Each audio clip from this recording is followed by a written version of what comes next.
Ang mabuting balita ng Panginoon ayon kay San Mateo. Noong panahong iyon, sinabi ni Jesus sa kanyang mga alagad, "Ano sa akala ninyo ang gagawin ng isang taong may 100 tupa kung maligaw ang isa sa mga iyon?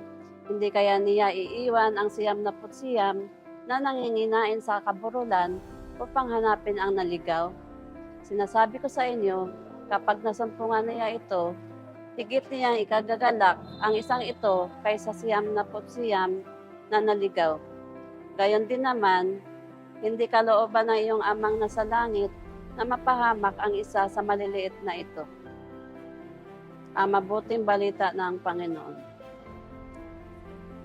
Ang mabuting balita ngayong araw ay tungkol sa naliligaw na tupa.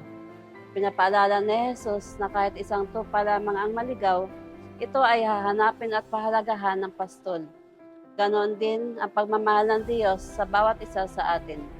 Walang sino man ang hindi mahalaga sa Kanya.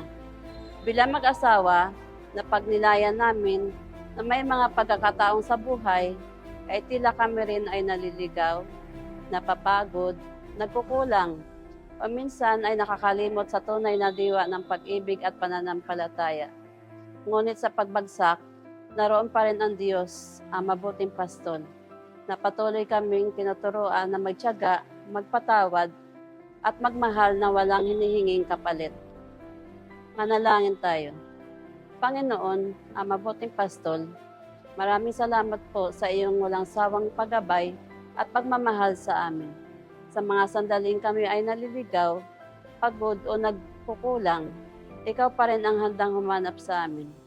Turuan mo po kaming mas lalong maging matyaga, mapagpatawad, naway sa aming pagsasama, maging daluyan kami ng iyong pag-ibig at kabutihan. Amen.